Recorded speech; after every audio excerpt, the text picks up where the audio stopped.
Muy buenas amigos de este podcast. Soy economista de Agenda Económica. Hoy me acompaña el economista más joven de todos los que han venido, porque creo que ya empezamos con la temporada, aunque lo vamos a alternar, de traer economistas jóvenes. Porque recuérdense que este programa lo hemos creado para impulsar la carrera y para que podamos ver las herramientas que da la carrera de economía para poderse insertar en el mercado laboral, para poderse insertar en el mercado productivo. Hoy me acompaña Felipe Cuello Pérez, economista joven, pero se sorprenderán. Gracias, Felipe, por acompañarme. A usted, don Ezequiel, un gusto estar aquí, un honor realmente. Yo he visto algunas de las otras, comenzando con la de mi propio padre, que usted entrevistó. Sí. Y la verdad que la cosa que uno se entera, hasta uno mismo se sorprende. Que ni tú como hijo te enteraste, no lo conocías. Imagínese, eso haciendo cuentos de antes y cosas. hay que preguntarlo para que a uno se lo cuenten, no porque sea secreto ni nada, pero mejor verlo así por un entrevistador experimentado como usted. Es correcto. Felipe, la pregunta obligada siempre se la voy a hacer a todos porque es parte del formato. Felipe ya está en el bachillerato, tercero, cuarto y bachiller, en el colegio, lógicamente. Pero regularmente uno no sabe qué va a estudiar. Uno no sabe qué va a estudiar entre tercero y cuarto. Regularmente no es así. Hay gente que sí sabe lo que es. ¿Qué pensó Felipe cuando estaba en el cuarto, que comenzó ese cuarto, que dice, bueno, me quedan 9 meses para graduarme de bachiller y para ir a la universidad? ¿Qué voy yo a estudiar? Bueno, hay que sacar de abajo ahí, desenterrar. Tú eres joven, o sea que la memoria no te falla. Imagínese. De eso hace unos años ya, don Ezequiel. Pero bueno, le respondo. Piense que en el New Horizon, donde yo me gradué, colegio bilingüe, sí. Cierto énfasis y yo me incliné por eso en las matemáticas. Debería de arrancar agradeciéndole a la profesora de nosotros, a una rusa que emigró aquí a República Dominicana, que se llama Livia Gurilova, que todavía está acá, ahí y sigue dando clases, impartiendo docencia, efectivamente, de no solamente cálculo al nivel de que usted está hablando, ya cuarto de bachillerato, sino la clase de honores, AP, ¿verdad? Advanced Placement se dice, con lo cual usted puede ir exonerando materias en Estados Unidos con el crédito del AP, si usted lo hace de esa manera. Piense que metido ya en la maestría todavía, yo estaba aplicando cosas que me lo habían explicado en el bachillerato. No me diga eso. Y todo eso yo se lo debo a esa profesora en específico, una ciudadana soviética. Pero originalmente. Te habían atraído por la materia. Yo entendí que eso me iba a ser útil y efectivamente así fue. O sea, ahí llegaba hasta integrales y realmente en mi carrera universitaria nunca me hizo falta nada más de ahí. Qué bien. El que lo estaba aprendiendo por primera vez. Entonces ya tú en yo tenía esa ventajita. Sí. Ya con esa base matemática, ya tú sí ya te estaba atraído a la economía. Bueno, la atracción a la economía, imagínense. Yo soy economista de padre y madre. Yo a veces lo digo jocosamente. De padre y madre porque tu mamá y tu papá son economistas los dos. Efectivamente. El cuento de cómo ellos se conocieron es que era el pasante distinguido que entró por ser el primero de su clase en INTEC. Y ella lo mismo, pero de la UNFU. Entonces ellos se conocieron en el Banco Central, siendo economista, acabó de graduar y o sea, es casi un cuento de amor, ¿verdad?, de economista. Bueno, lo es. Y bueno, desde el punto de vista de los hijos que criaron, ¿verdad?, yo en particular, todos esos libros de texto, por ahí cogiendo. Del otro día desempolvé uno, una metodología que nunca la di en clase y que, bueno, ahí está el libro, ¿verdad? Las clases de ¿cómo que se llama? el Input-Output Economics, ahorita me acuerdo, premio Nobel. Son las cátedras que él fue dando, y bueno, la cátedra del premio Nobel también, obviamente. Una evaluación de impacto de lo que vive uno. O sea, que tú en cuarto de bachillerato ya tú estabas leyendo... No, eso yo me lo leí los otros días, eso, pero ese libro estaba ahí, esperando el momento que hiciera falta. Okay. Y así como ese, 200, sí, ¿verdad?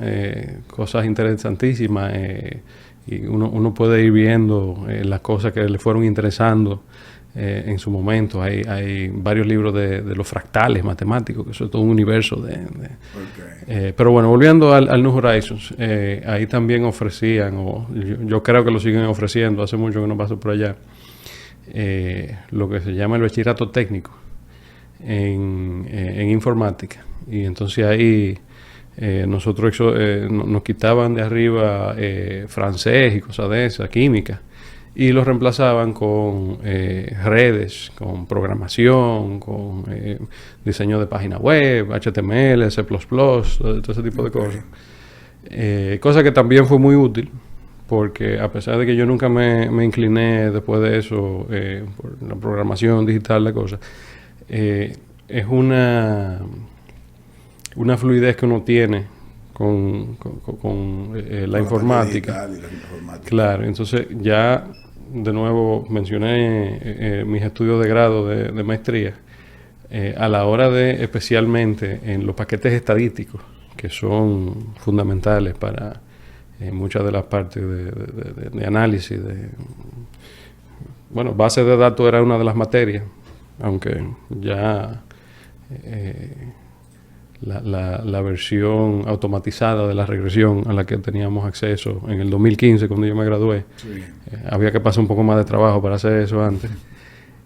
Imagínense que eso también era programando. ¿Tú te graduaste de bachiller en el 2015? No. Yo me gradué de la maestría en el 2015. Ah, ya. Okay. Hace 10 años. Okay. Ese año no. Pero ¿En qué año tú te graduaste de bachiller? Imagínense que el paquete, el Stata, que fue lo que nosotros dimos en la maestría, eso es un lenguaje de programación también, eso es un script, se dice en inglés. Con lo cual, el que ya se había graduado de una clase de C++ y que había pasado exámenes donde tú tenías que programar una cosa rápido, el examencito de econometría me sabía nada. Exactamente. Porque es un script sencillito. Pero bueno, el caso es que yo entro a la carrera de economía en Nottingham en el 2011. Ah, ¿tú no le estudiaste acá? No, yo todo mi carrera universitaria fue fuera. Ok, pero digo yo, entonces en el cuarto de bachillerato ya tú sabes que iba a estudiar economía. Mi apuesta fue que si yo me quedaba aquí iba a estudiar Derecho, porque yo tenía entendido que eso podía ser provechoso. Qué bien. Pero como me admitieron afuera, yo entendía una universidad que tiene un premio Nobel, tenía 2 premios Nobel dando clases, de hecho, y además en el sistema inglés, Nottingham está en Inglaterra. O sea, tú decías, si yo voy a aplicar, si no me aceptan, me quedo acá y estudio Derecho. Hay que tener su backup plan. Okay, así que... Sí, plan B, como exactamente. Sí. Pero te aceptaron. Sí. Okay. Sí, bueno. La carrera a la que yo había aplicado, porque uno tiene que declarar en Inglaterra antes, no es como la Universidad de Estados Unidos, sí. Uno pasa muchísimas materias y después decide, yo voy a ser mayor de música, ¿no? En Inglaterra tú vas a lo que viniste. ¿Por qué elegiste Inglaterra, no una carrera en universidad? Mucho más barato. Ajá. Sí. O sea, te por la posibilidad económica. Es que imagínense don Ezequiel, o sea, piense usted que los 3 años de carrera en Inglaterra y la maestría me costaron menos de lo que me hubiera costado un semestre en Estados Unidos. Un semestre. ¿Cómo? Entonces... O sea, tú tampoco te fuiste pensando en una beca, ni mucho menos. Yo tuve la dicha de que el viejo mío estaba viviendo en Inglaterra. Claro. Entonces, ahí había... o sea, de hecho, yo cuando yo llego, tengo donde caer. Sí, claro. Y claro, ahí uno tiene esa experiencia de donde no hay un solo dominicano 200 millas a la redonda en la universidad. Sí. que en su entrevista con este señor de Promipí me sentí identificado. Con Fabricio. Con Fabricio Gomazar. Sí. Uno allá tan lejos. Y bueno, yo tenía un dominicano que era el viejo que estaba en Londres, a 2 horas en tren. Sí. Pero aparte de eso, en el día a día sí no había... Entonces tú llegaste a esa universidad que te aceptó, llegaste, claro, te recibió tu papá en Inglaterra, pero ya tú, exacto, cuando te alejas 2 horas, ya tú tienes ya, que trabajar tu papá en Inglaterra, tú en la ciudad donde te toca. Efectivamente.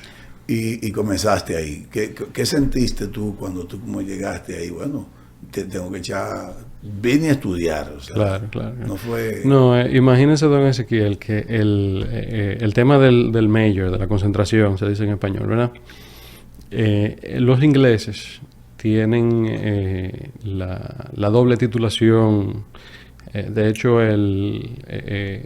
la carrera, vamos a decir, paradigmática, y esa se estudia en Oxford y en Cambridge, es política, filosofía y economía, PPE, ¿verdad? Del programa de PPE han salido todos los primeros ministros, excepto el presente y 2 o 3 más. O sea, Churchill y la Thatcher y muchísima gente, PPE. Salió de ahí. Exactamente. Entonces, en Nottingham, el año que yo entré, ahora sí la dan el PPE, pero en el año que yo entré tú nada más podías coger 2. Entonces yo cogí economía y filosofía. Y me gradué con esas 2. O sea, en teoría yo tengo 2 licenciaturas, pero aquí se usa mucho, por ejemplo, tú estás estudiando Derecho, aunque no te haya graduado, dice abogado. Sí. El que está estudiando economía le dicen economista, aunque no, y aunque no ejerza. O sea, en teoría... A mí nunca se me ocurriría... Tú eres licenciado en filosofía y en economía. Exactamente. Okay. Yo no se me ocurriría andar diciendo que yo soy un filósofo, ¿verdad? De la manera que uno dice que uno es economista. Mejor te cohíbe. Bueno, digamos que, y esto pasa un poco en economía también, el que tiene el doctorado, quien de verdad tiene ese peso de decir, ok, yo soy una autoridad en esto. Sí. Yo realmente en economía lo que tengo es una licenciatura, que con eso basta para especializarse en lo que yo hice después de eso, que fue políticas públicas. Sí, pero no te me adelante. Ok. Empezaste tu primer año, duraste 3 años en esa carrera de filosofía y economía. Correcto. Tengo que darle una reiterada para que el programa lo podamos llevar. Háblame de esos 3 años. En materia como estudiante, la relación con los profesores y la relación con compañeros que no eran dominicanos ninguno. Durante 3 años, ¿empezaste con algunos compañeros, terminaste con algunos iguales? O sea, como terminaste, o con lo que empezaste no terminaste con ellos. O sea, quiero que me hable de eso, la experiencia con esos compañeros, qué recuerdo tiene de agradable y hasta no agradable, no importa. Es para que lo vayamos viendo qué tiene uno que pasar para poderse profesional. Porque ahora tal vez se ve uno y dice, oh, Felipe, qué bien, pero ¿cuántas cosas pasó, Felipe? Muchas cosas. Buenas y malas. O buenas y no tan buenas. No, mira, mi experiencia en Inglaterra, yo no me atrevería a decir nada malo. Realmente me acogieron mucho. Desde el primer día en el edificio donde yo estaba, en el dormitorio, todo el mundo bajó a conocerse, todo el mundo entre ellos, y de una vez el muchacho local de allá... ¿Dormía en la universidad? Sí, o sea, había uno, o sea... Edificios de dormitorio. Exactamente. Sí. En Nottingham, los halls, ¿qué se dice?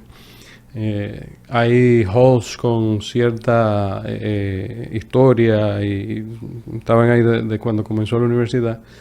Lo que yo estaba, ya estaban... Era un roommate, porque era una expansión. No, roommate, el roommate no se usa mucho en Inglaterra. Lo que sí es vamos a decir, una habitación reducida.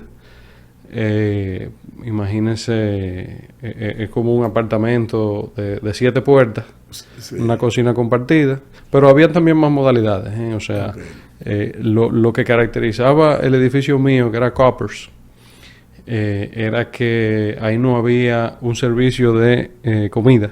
O sea, en algunas de las más tradicionales había una hora de comida a las 12, a ti te toca de 12:45 a 1:30. ¿En el tuyo? Entonces, nos tenemos que ir al súper y cocinar. Ya, Sí. ok. Entonces, aparte de O eso... sea, que aprendiste a cocinar. Felipe. Sí, había que defenderse. Había que defenderse. No, después de eso yo viví solo muchos años también y me quedé en Europa. Yo no volví hasta mucho después. ¿Y qué tú eso cocinabas? yo creo, ¿Y qué tú eso es cocinabas? fundamental. Pero para eso sí es bueno el entrenamiento económico. Tú tienes tu presupuesto, tienes que... son 7 días, 3 comidas diarias, tengo 4 libras y media esterlinas para cada comida. ¿Cómo lo hacemos? Pancake, Sí. huevo, Bueno, pan. sí, huevo, obviamente. jugo. Eso, el desayunito, el juguito, sí, claro. Yo vi la gloria cuando el amigo que estaba mencionando, el local allá de Nottingham, que su misión en la vida era que todos los compañeros de él de la universidad se volvieran fan del club de fútbol, de Nottingham Forest, Sí. que es un club que tiene también mucha historia. Pues él tenía una tarjeta de acceso de los padres de él a una especie de Price Mark, que ok. allá se llama Una Macro, membresía. una membresía, que allá se reduce, o sea, no te permiten ser miembro personal, tú tienes que tener una organización, una cosa. Ok. Estaba a nombre de una ONG, una cosa. Ok, ya. Pero nosotros andábamos con eso y nos llevábamos un salmón así de 10 libras. ¿Y lo compartían? No, eso era mío. Ah. O sea, el que le ponía la mano a eso tenía problema conmigo. Pero eso Lo rebanaba, por lo menos. no, venía rebanado. Qué bien, venía qué rebanado, bueno, era qué bien. un producto de exportación de Escocia. Ya, ok. Entonces ahí te lo vendían al por mayor. Sí. En principio tú usabas eso, ¿verdad? En teoría. Imagínate, tú hiciste el picnic y hizo 10 libras por cabeza y a todo el mundo le sale una rebanada y entonces ahí tú, pero como uno lo rendía, con eso daba, uno desayunaba un mes y compraba un tarro así de cream cheese de Filadelfia. Okay. Y con eso estábamos pagos para los desayunos. Y entonces la restricción presupuestaria se expandía para la comida y la cena porque ya el desayuno está resuelto. ¿Y te escapaba quincenal o semanal para donde el viejo cuando hacía falta? A veces habían eventos de la embajada, cosas del 27 de febrero, la semana dominicana, siempre habían cosas chulas. Ahí yo sí diría en el tema de las sociedades estudiantiles, ¿verdad? Porque toda universidad tiene su... se llama Student Union, pero no es un sindicato realmente, es como... una asociación. Sí, bueno, o sea, digamos que el gobierno estudiantil, ¿verdad? Ok. Y yo llegué a ser oficial de finanzas en el último año. Pero funcionaba tal cual como con mucha organización y mucha responsabilidad. Claro, porque existe tal cosa como un presidente. Eso, sí. Y bueno, eso ya era un tema, digamos, por estrictamente votación. Político, por votación. Había una campaña, una cosa. En eso yo no me metí. Una de las de eso estaban las sociedades deportivas, que esa era la que tenía más presupuesto. Cricket, rugby.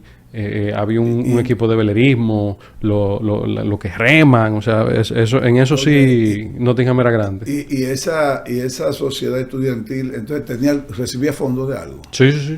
Ah, ¿del Estado? De la universidad. La universidad recibe fondos del Estado. Okay. No es pública exactamente, pero tiene el Nottingham está en lo que se llama el Russell Group. ¿Y los fondos para qué le servía a esa sociedad? Bueno, depende de la sociedad. En el caso de la sociedad de velerismo, que cuando yo procesé la solicitud de finanzas, pidieron 250,000 libras de barco, que obviamente yo tuve que negársela porque no habían 250,000 libras. Pero el presupuesto general que yo administré ese año fue más de 300 y pico mil libras esterlinas. A lo que sí que había que dividirlo entre más de 200 sociedades. Correcto. Eso no daba para que una sola le tocara tanto dinero. Casi para nada. Exacto. No, bueno. ¿Es un presupuesto anual o mensual? Anual. Era poco.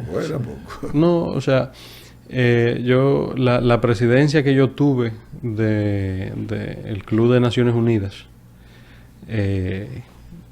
con 2.000 libritas, nos daba para el año entero y a mí me terminó sobrando dinero al final, que se lo devolví. De eso vamos a hablar. Vamos a mantenernos en Nottingham. ¿Qué estudiante, qué por compañero de carrera, no de universidad, de carrera, tú recuerdas agradable que compartieron experiencias estudiantiles?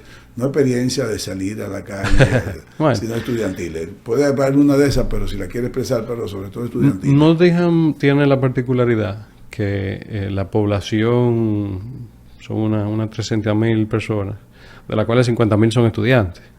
Entre la Universidad de Nottingham y la otra, que es Nottingham Trent. 50.000 estudiantes. 50.000 estudiantes. Entonces hay una vida estudiantil respetable en todo lo que eso implica. Pero aparte de eso, el sistema original, el sistema de Oxford, que leí recientemente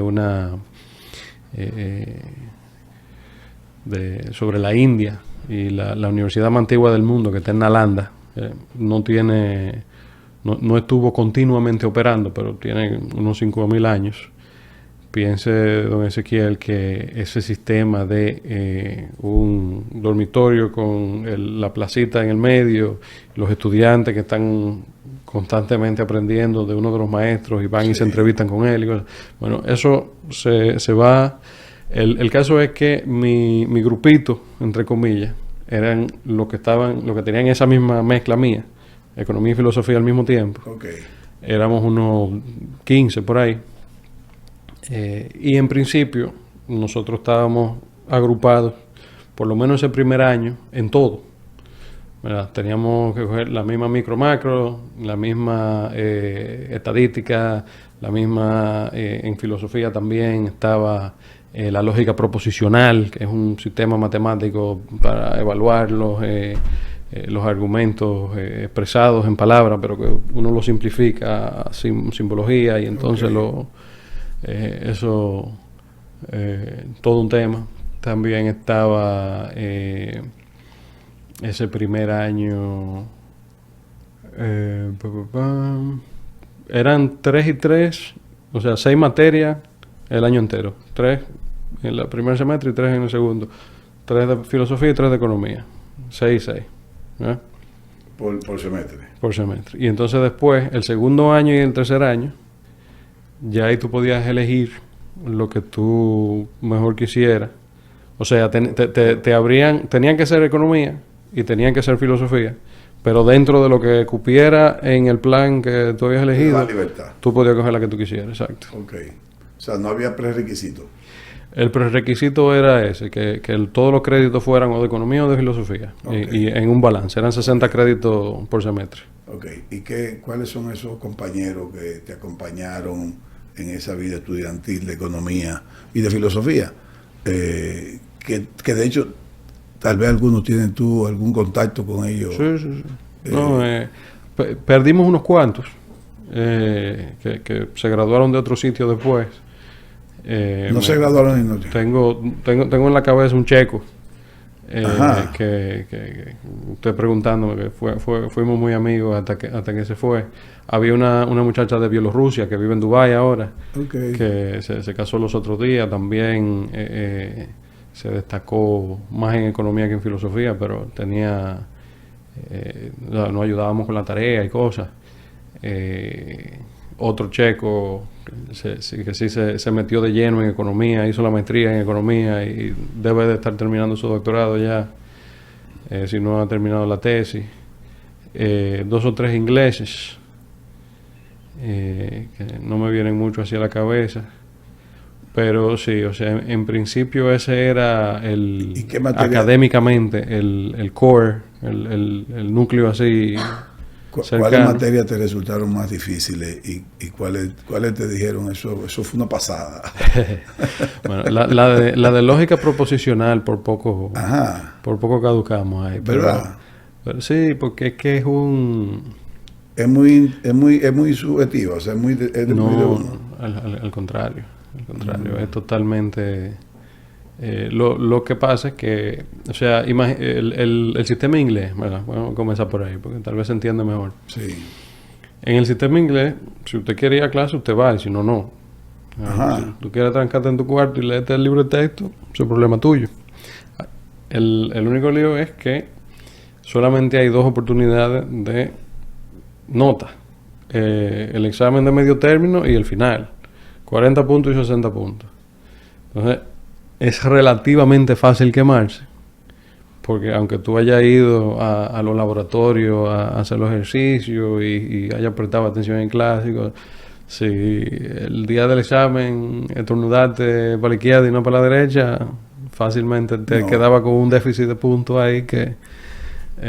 pero sí, o sea, imagínense que el tema de cualquier estudiante de economía en esos tiempos era la crisis, ¿verdad?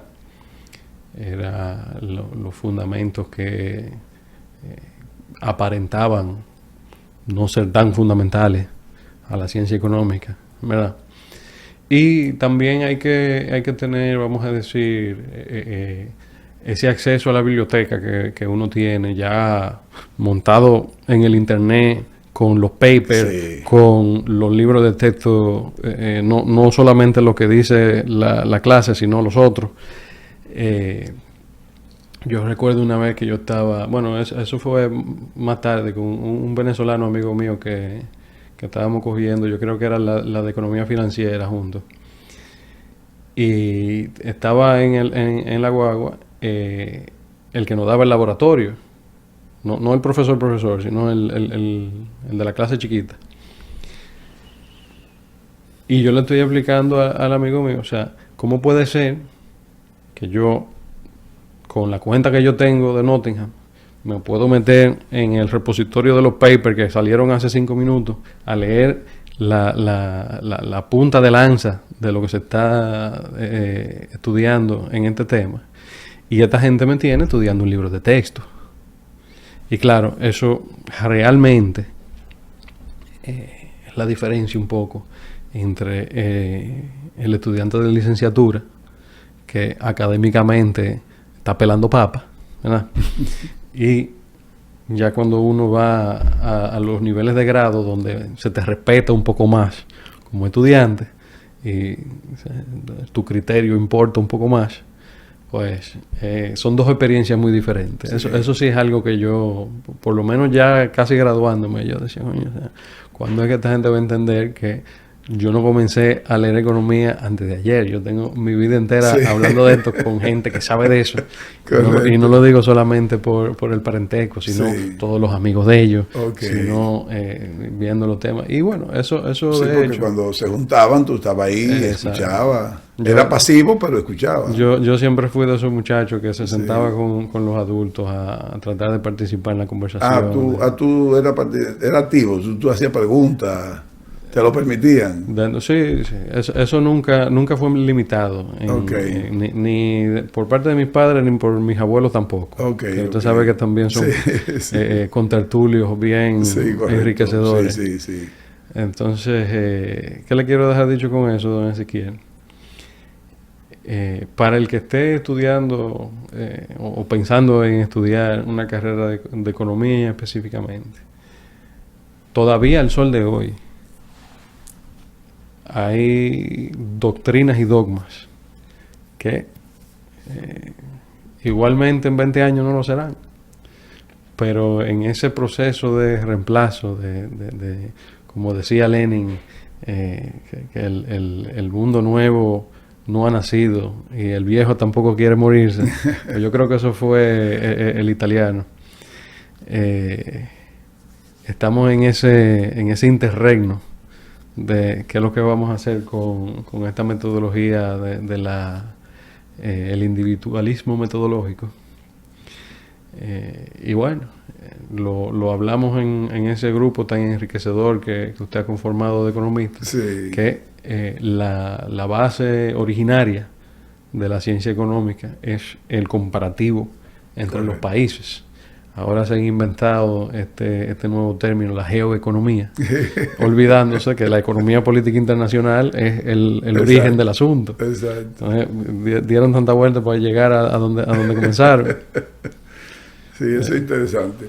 Mira, Felipe, si tú piensas y comienzas y echas para atrás tu memoria, ¿qué profesor caló mucho en ti como profesional? ¿Qué profesor te dice, venga acá, estudiante, mire, usted tiene que forzarse por esto, es bueno que usted haga esto para que usted lo haga mejor? ¿Qué profesor te llamó la atención en buena forma, para bien tuyo? Definitivamente el que más caso nos hizo.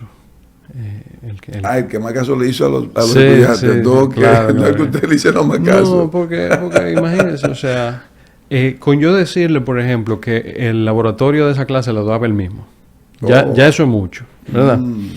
Entonces, cuando él te ponía una tareita y tú se la presentabas a él y no al asistente que estaba ahí con la rúbrica, de que, bueno, dijo lo que tenía que decir, ¿verdad? Él te estaba prestando atención, aunque tú no dijeras lo que él había declarado ser la respuesta. No pasaba de 15. Eso no me digas. Pero claro, la clase sí era de 300 gente. Okay. Entonces, por eso era tan valioso que el laboratorio lo diera el mismo. Porque en la clase uno podía hacer preguntas y cosas, pero no es lo mismo. Entonces, esa era la de economía de finanzas. Ahí entraban en los mercados de valores y algunos de los supuestos teóricos, como por ejemplo el agente racional y la metodología de evaluación de compañía, que uno mira los precios que hay en el mercado de valores y uno dice, bueno, la teoría dice una cosa, pero la realidad es la realidad. Amén. Ahí pasamos por ejemplo, la crisis del 29. Cubrimos todo ese material de Keynes, ¿cómo se llama? John Kenneth Galbraith, la crisis del 27 del 29. Analizar toda esa situación. Pero no solamente, vamos a decir, a nivel de lo gráfico, que uno sale con macro. Macro era otra clase, ¿verdad? Entonces si no causa consecuencias. Claro. Entonces, ese recuento de Galbraith especialmente, yo recuerdo. Y te ponían a hacer tu propio análisis, o sea, tu explicación, ¿qué tú piensas, Felipe, de lo que pasó y de esas soluciones que estos autores que crearon alguna tesis sobre eso, te ponían a hacer la explicación? Claro, porque y esto un poco. Y respetaban tu opinión. Bueno, yo lo que el episodio que tengo así grabado en la memoria, y eso es del libro de Galbraith, son los que estaban comprando y vendiendo acciones con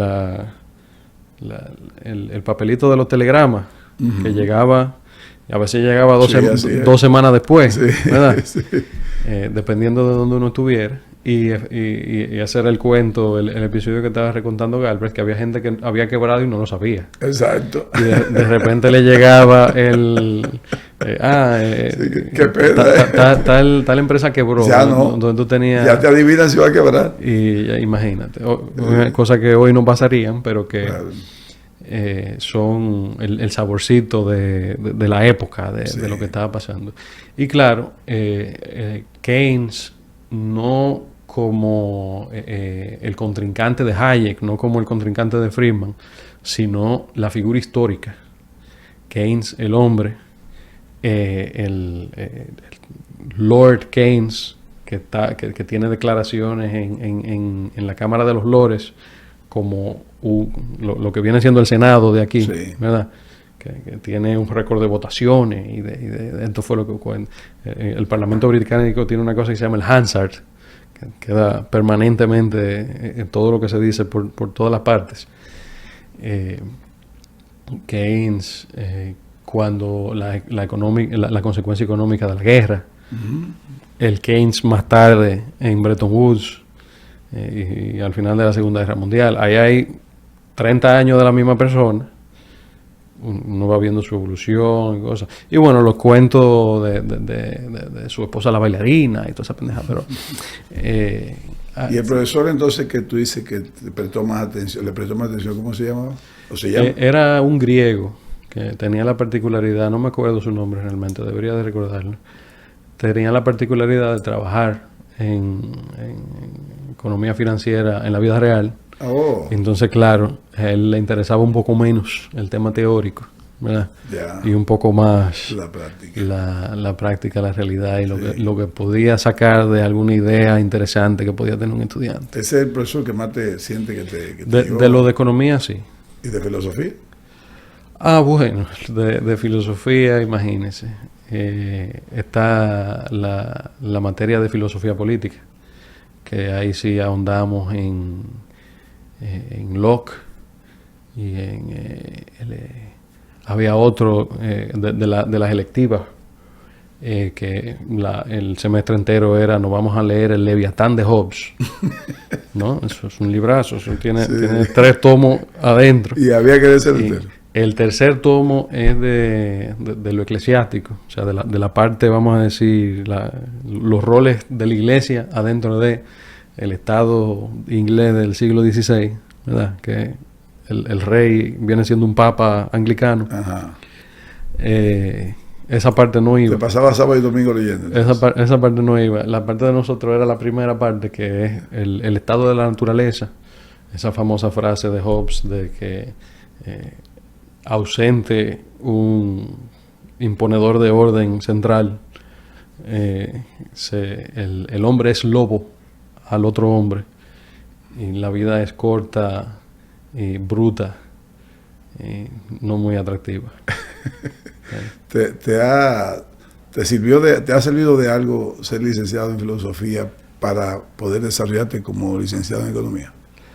Definitivamente es una base conceptual. O sea, el amueblamiento nunca está de más. Sí. En la cabeza.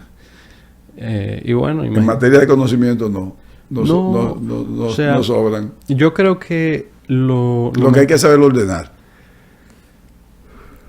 Imagínese, don Ezequiel, le voy a citar la Biblia. En el Eclesiastés dice, no hay nada nuevo bajo el sol. De eso uno se da cuenta en filosofía. Porque aunque uno crea que hoy fue que se inventó el agua tibia, escribe lo que alguien ya lo intentó, claro. Ya lo sabía. Alguien lo había intentado y había avanzado. Y no necesariamente lo que uno esté pensando ahora esté más desarrollado que algo que esté en el pasado. Ok. Tesis de esa licenciatura, porque hiciste una maestría de la licenciatura, ¿cuál fue el tema de tu tesis, de tu parte final de trabajo de posición? ¿Y cómo fue? ¿Fue una presentación escrita o simplemente fue una exposición? No, uno podía elegir, o sea, la tesis era una electiva. Ok. Pero yo opté tanto por la tesis filosófica como por la tesis económica. Ah, ¿hiciste los dos? No. Yo opté coger más materia de clase que escribí mi propia tesis. Ok. Ok, ya. Eso eran unos créditos que tú, o sea, tú podías... Te daban la oportunidad de seguir estudiando más que... Entonces, ¿y qué hiciste ahí? O sea, ¿cuáles fueron las que cogiste ahí entonces? Porque ya esos son extraordinarias. No, bueno, la materia de último año que yo cogí economía de recursos naturales y medio ambiente, que fue un peñonazo. ¿Por qué? Porque son matemáticas avanzadas. Yo cogí... ¿Y qué profesor te tocó ahí? Yo cogí teoría de juego, te iba a decir. El profesor de ahí estaba... mira, eso fue una combinación que yo hice, porque yo cogí recursos naturales y medioambiental en economía, y entonces en filosofía había una materia también, ética del medio ambiente. Y entonces más o menos se complementaban, pero con una distancia de teoría y práctica bastante. Qué bien. La de economía del medio ambiente. ¿Por qué te atrajo esa parte de medio ambiente? Bueno, se comenzaba a ir poniendo de moda el tema. Sí. 2014 por ahí. Sí. Que es cuando yo me graduó, 2014 de la licenciatura. Pero aparte de eso, el tema minero, el tema... Bueno, en recursos naturales está la pesca, está el bosque, la tala de árboles. Y bueno,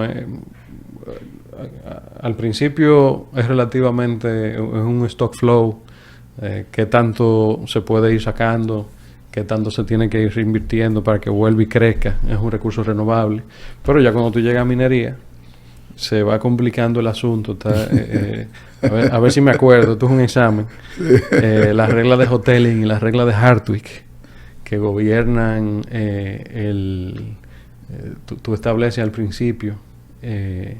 Y ahí sí se iba mezclando la parte filosófica con la aplicación, porque es una decisión normativa. Tú decir, el ritmo del descuento a futuro de esta mina es tal. Esa primera decisión con la cual tú descuentas de ahí para adelante cuánto tú vas a ir sacando todos los años, cuánto tú vas a ir reinvirtiendo, cuánto tú te vas a comer, que es un ejercicio que deberíamos de hacerlo en este país todos los años. Sí. ¿Cuál es el valor del futuro? Correcto. ¿Cuánto de eso tú deberías de ahorrar? Correcto. Para explotar luego cuando tú sabes que lo vas a seguir necesitando. Muy bien. ¿Y cuánto de eso? Entonces, ese ejercicio... ¿Que tú quieres que aquí toquemos qué? La filosofía va a llegar llevándote al borde de eso y ahí mismo tú das el salto a la aplicación. Sí. Ok, eso se llama en economía una tasa de interés. Sí. ¿Y tú crees que hay tiempo, que ya queda riqueza en este país para sí, muchísimo. Y sin descubrir. Yo creo que sí, yo igual, pero parece que no hay intención. Mi suegro es minero, es un tema de todos los días. Ya, pero yo siento que no hay ningún tipo de intención en términos estatal. Eso es un ejercicio que se pudiera hacer muy fácilmente. Llegan y se van y nadie hace nada al respecto. No, imagínense, don Ezequiel, al final, el único país que yo conozco que haya quebrado una mina de oro, en paz descanse, doctor Balaguer, el único país... Que la haya agotado. No que la haya quebrado. Sí. No, el oro está ahí todavía.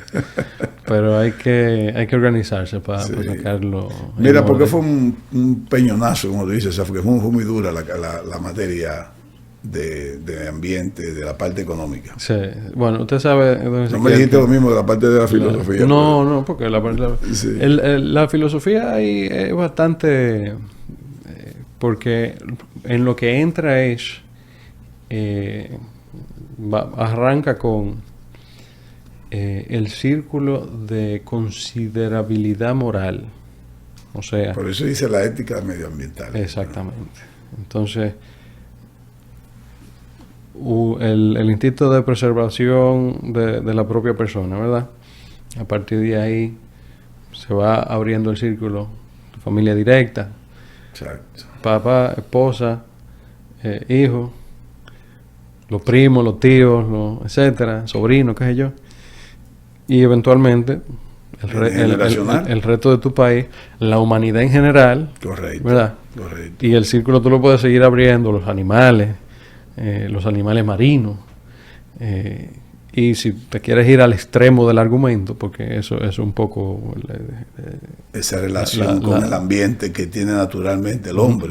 Tú puedes considerar los microbios si quieres. Exacto. Y había parte de la materia era los teóricos que consideran el panpsiquismo. ¿Qué es el panpsiquismo? Bueno, el panpsiquista piensa que el psiquis de una piedra existe y tiene que considerarse moralmente la piedra tanto como el ser humano. Entonces, a veces son argumentos que, digamos, son para abrirle la mente a uno para que lo piense, no necesariamente para que te lo creas. Exacto. Pero de ahí uno va llegando. Es para que le dé la importancia de vida, claro, o mínima a las cosas. En el caso de los recursos naturales, como puede ser una pesca, como puede ser un bosque, no es solamente bueno, vamos a pensar en el sistema de pensiones, no es solamente, es también, vamos a pensar en los dominicanos futuros que no han nacido, ¿verdad? Correcto. Que también van a necesitar que eso se explote.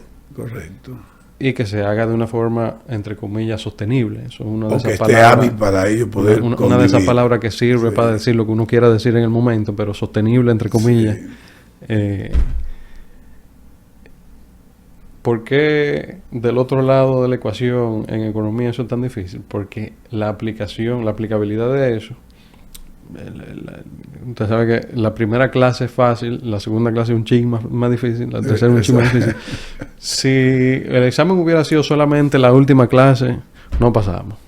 No. Pero Pero como, te van haciendo la base. como era la materia completa, ¿verdad? Sí. Uno iba un poco más suave. No, exacto. O sea, y eso, ese sistema es así. El examen son 4 preguntas.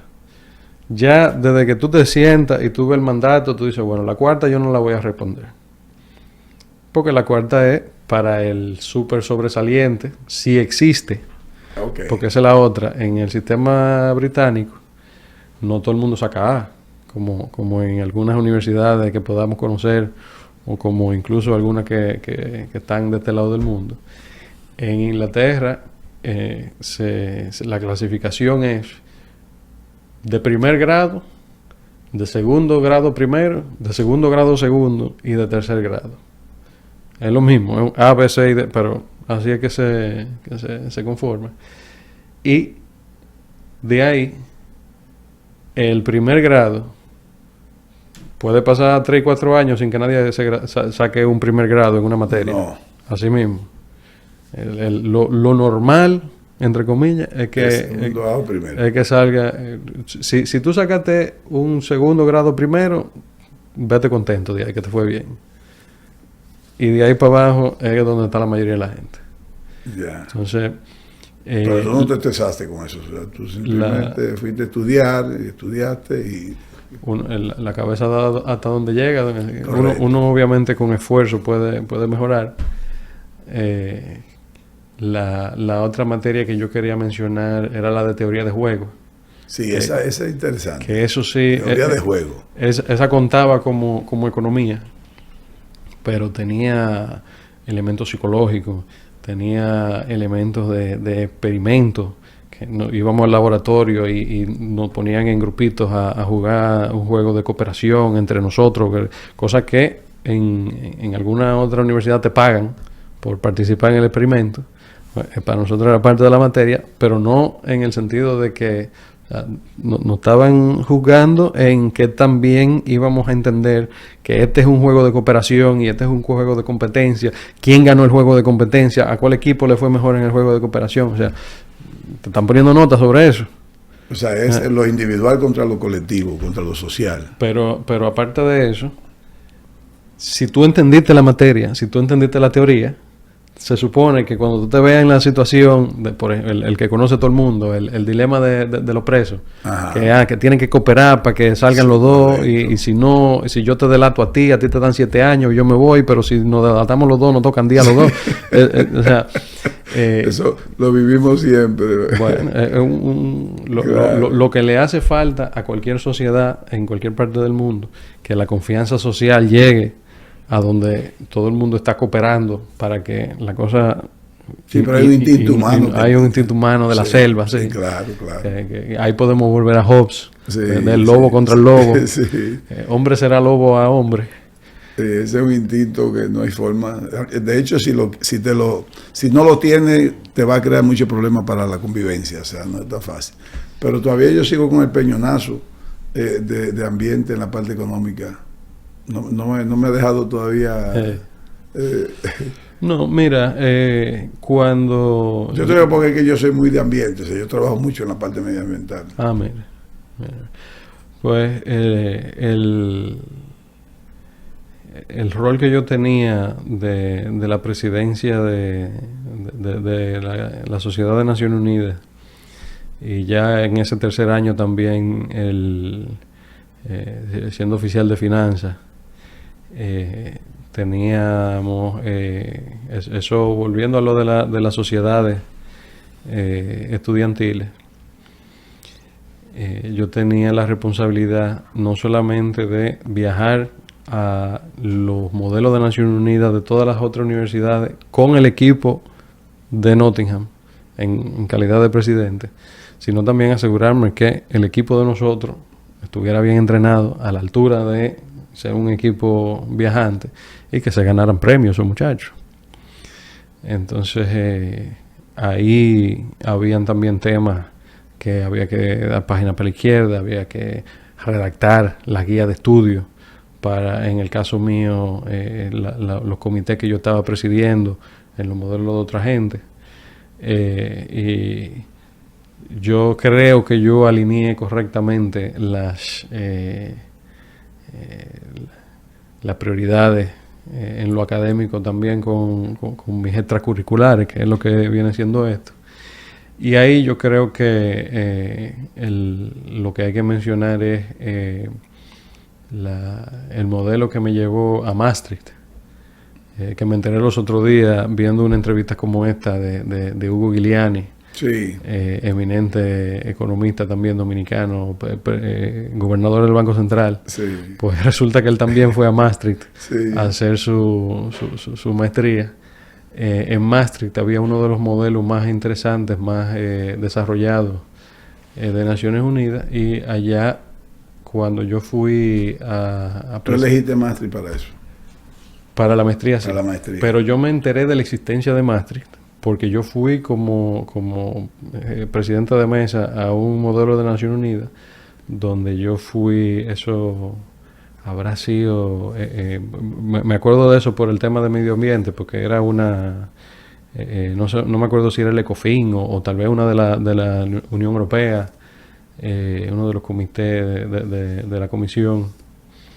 Pero el caso es que cuando yo veo allí que no solamente como el club mío allá en Nottingham, sino que aparte del club de Naciones Unidas de ahí, tenían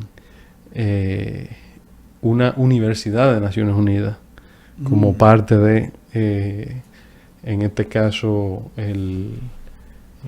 la escuela de gobernanza. Ahí yo dije, no, ¿para qué es que yo tengo que venir? ¿Verdad? Y entonces la persona que estuvo de secretario general en la simulación que estábamos, ¿Cómo lo lograste? me introdujo uno de los principales profesores, que ese sí me acuerdo cómo se llama, Lutz Krebs. Ajá. Él está allá todavía en Maastricht. Pues Lutz vio mi perfil y vio que... ¿Qué requisitos tenía que cumplir para que te admitieran? No, como un estudiante de economía no iba a tener problema nunca para entrar ahí, claro, porque esa es la maestría en ciencias de políticas públicas. Ya. Entonces, lo más difícil que no iban a dar ahí era econometría, y ya yo estaba, como quien dice, pago. Claro. Obviamente la tuve que coger, la tuve que pasar. Estaba esa parte de los laboratorios. No, eso era... No era necesario. Me exoneraron la introducción de estadística de las primeras 6 semanas. Okay. Pero eso y nada es lo mismo. Imagínese, don Ezequiel, que... ¿Duraste 2 años la maestría? No, 1 año. Un Un año. Es una especie de intensivo, a propósito. Duro. Sí, bastante. De 8 a 5. Y o sea, lo que caracteriza esa maestría es que es práctica. O sea, no es teoría, son casos de estudio. No es fulano escribió el libro y nos vamos a leer el capítulo 6, sino... Cosas que pasaron. Exacto. Que tienen que... Y Maastricht en general, aparte de... Y te dicen cómo tú lo hubiese solucionado, te ponen los problemas, las situaciones. Pues algunos de los profesores, y tomando en cuenta que los módulos eran concentrados, entonces estaban trabajando en ese momento con algún que otro proyecto de Naciones Unidas, del Banco Mundial, de lo que sea. Y la tarea de nosotros era hacerle la tarea a ellos, ¿verdad? Yo recuerdo, por ejemplo, cuando comenzamos con los índices multidimensionales, te lo dan con esa intención de que, bueno, el PIB no acapara todo, hay más formas de tú determinar los niveles de desarrollo. El desarrollo humano es el término que le gusta a las Naciones Unidas. Tengo yo una base de datos con todas las variables habidas y por haber de Kirguistán, que era el proyecto que estaba trabajando la profesora en ese momento.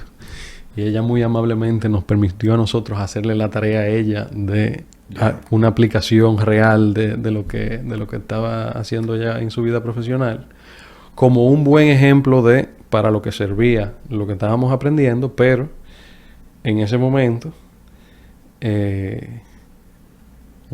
tú tienes acceso a 150 muchachos con el bombillo prendido y ganas de hacer una diferencia precisamente en ese tipo de cosas. Y pues imagínense yo viendo ahí, por decirte una variable ahí que yo me acuerdo, la variable sheep goat, que contaba la cantidad de ovejos y cabras que podía tener un domicilio en particular. No.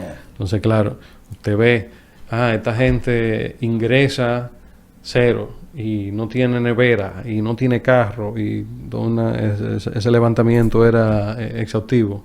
No tiene seguro médico, no tiene... pero tiene 400 chivos. Pobres no son. Exacto, ¿verdad? Exacto. Entonces ahí tú tomas una decisión a nivel estadístico.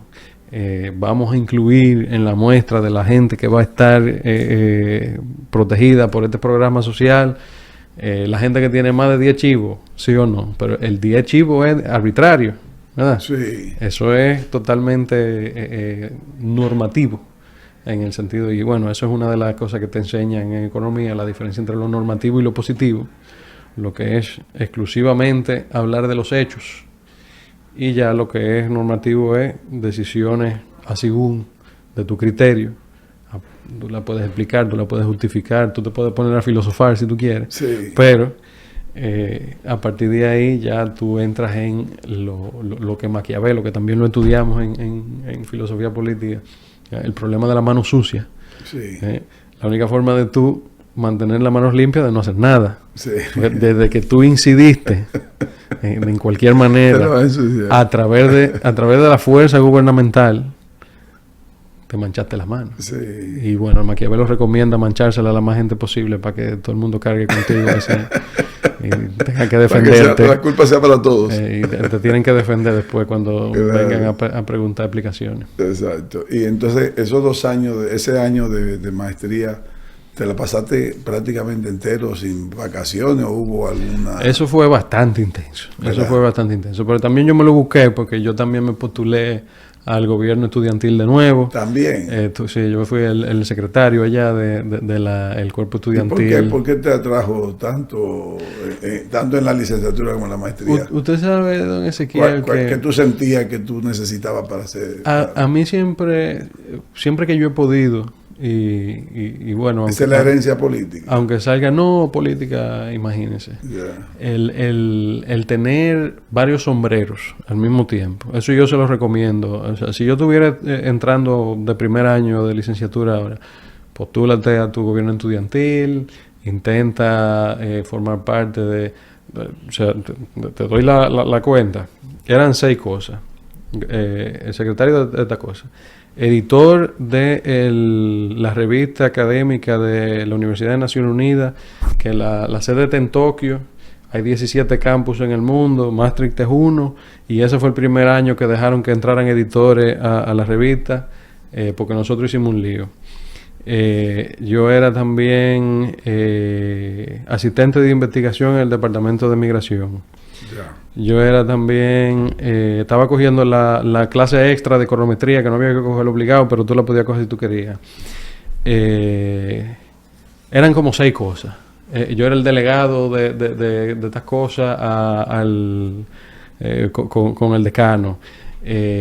Siempre se me olvida una, a veces se me olvida una diferente, pero eran 6 cosas, yo recuerdo eso. Y claro, cuando yo salgo de ahí, salgo con un año de experiencia trabajando en investigación en un departamento universitario de gente. Correcto. De política pública que están... O sea, no solamente me gradué, sino que, y esta es la recomendación... Sentiste que tú estabas cogiendo una experiencia también. Claro, claro. Porque, y lo feo que hubiera sido desperdiciar, estar cerca de gente que está trabajando en eso, en vida real, porque la Universidad de Naciones Unidas es un órgano de la Asamblea General que tiene el mandato de apoyar académicamente, en términos de investigación, las preguntas que se pueden hacer los delegados en Nueva York. Pero obviamente cada una tiene su especialización diferente. Resulta bien el caso, y esa fue otra razón. Yo fui con toda la intención de especializarme en estudio migratorio en Maastricht, porque vi que la daban. Y bueno, usted sabrá que un dominicano especializándose en estudio migratorio tiene algún caso en específico en la cabeza. Claro. Entonces terminaste tu maestría y bueno, ahí sí yo tuve que escribir una tesis, eso sí era obligado. ¿De qué fue la tesis? Era obligado. Yo hice una cucaramácara. El departamento de migración donde yo estaba como asistente, yo le escribí a la biblioteca de la Organización Marítima Internacional, que está en Londres, ¿verdad? Proponiéndole como investigación, una frescura, proponiéndole como investigación lo que yo quería escribir de tesis. Ya. La universidad no, o sea, la institución no se estaba enterando de eso, es una decisión tuya. Sí, o sea, realmente no dependía de nadie en la universidad, pero es lo que te digo de tener varios sombreros, ¿ya? Porque yo puedo hablar como estudiante, como también puedo hablar como asistente de investigación. Okay. Y si me quiero cambiar el sombrero y ponerme el de editor de esta cosa, de la revista, también. Y si, o sea, eso no fui yo que lo pedí, en lo que le voy a contar ahora, pero mi excelso y excelentísimo padre, después de que ya yo estaba allá y después de que ya yo había conseguido eso, me acreditó como observador dominicano de la delegación ante la Organización Marítima Internacional. Perfecto. Cosa que me servía para entrar. Los otros investigadores que estaban en la biblioteca no podían. Okay. Pero ese empujoncito extra Está que bien. te puede dar alguien que está metido en eso. Imagínese, don Ezequiel, que en algún momento me tocó, yo no hablé a nombre de República Dominicana ni mucho menos, pero el que estaba sentado ahí como República Dominicana, y ese era otro sombrero que no era ¿Era algo, tú? era yo, exacto. Sí. Entonces cuando estaban proclamando por elección el nuevo secretario general de la Organización Marítima Internacional, no había nadie de la embajada, no tenía que haberlo, nosotros ya no teníamos voto porque la OMI tiene una estructura muy interesante para el que quiera analizarla. Y bueno, mi tesis se trató de eso. Mi tesis se trataba de el ajuar internacional a nivel de instituciones, comenzando con la Organización Marítima Internacional, y las regulaciones que tiene sobre los casos de migrantes irregulares en alta mar, ¿verdad? Entonces, tiene una dimensión, digamos, de los tratados, el manual de vida segura en el mar, que es lo que juramentan a los capitanes.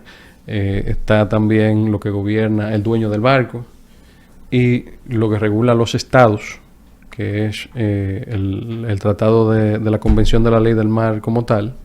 Entonces, esos tres tratados te llevan a donde estaba en ese momento. Pero ¿cómo se te ocurrió? O sea, ¿por qué se te ocurrió esa? Tú estabas en ambiente, ahora pasaste a... No. O sea, hiciste tema de clase de la maestría, aparte de... Claro, yo creo que ahí donde se ¿Cómo se te ocurre? ¿Fue el momento que se te ocurrió? Hay que retroceder un poco, porque sí, una parte esencial de mi cuento mío personal es esa participación en los modelos de Naciones Unidas. Yo venía en New Horizons, que por ahí fue que comenzamos, ¿verdad? Sí. En lo que yo más me destaqué fue eso. Ok. Yo fui a 9 modelos, que los modelos de aquí Sí, eran... fue cuando tuviste la profesora, me dijiste. No, pero eso era matemática. Sí, pero esa parte que hiciste... Otra profesora súper destacada, que también está también del bloque, vamos a decir, el segundo mundo, dirían, en la Guerra Fría, Tania Borges, que está ahora en otro colegio, pero está en eso mismo.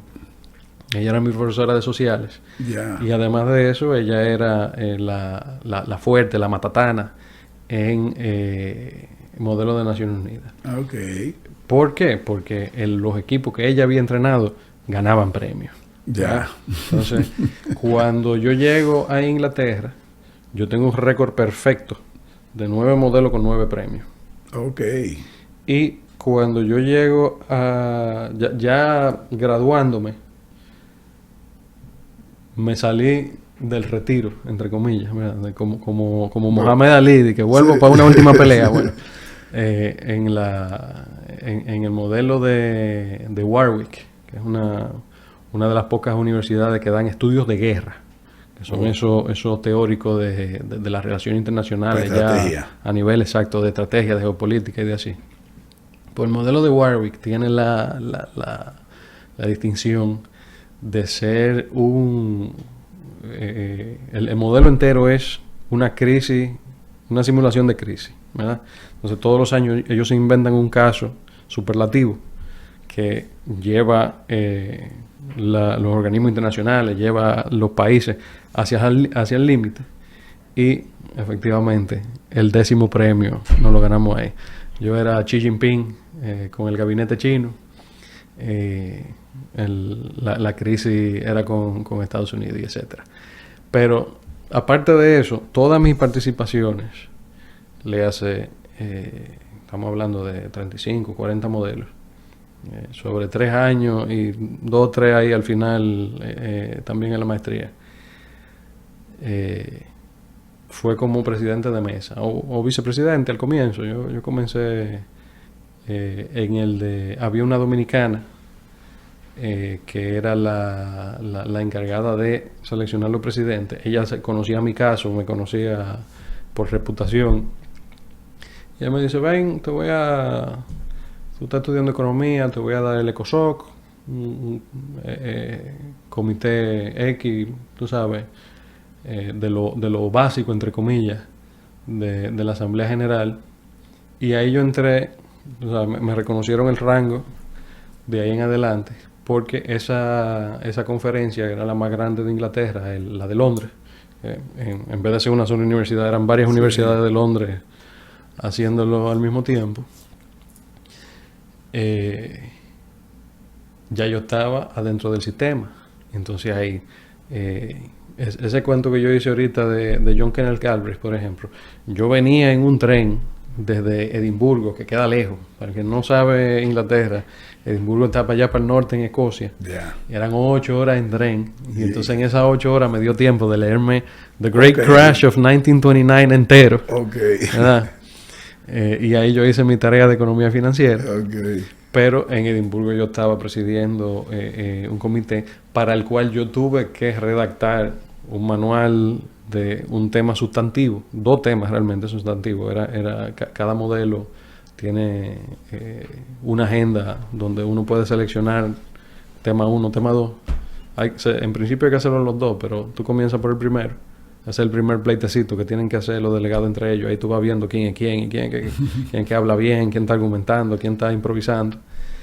Pero estamos hablando en términos de un asistente legislativo en un Senado, en una Cámara de Diputados, en términos de alguien que puede estar en una embajada. Eso es un brief de 10, 15, 20 páginas, sí, que tú tienes que desglosar un tema de sustancia. Entonces, usted dice, pasamos de medio ambiente a migración. A mí eso no me supo nada. De hecho, algunos de los manuales que yo redacté para eso, específicamente uno sobre una crisis que yo simulé del mar meridional chino.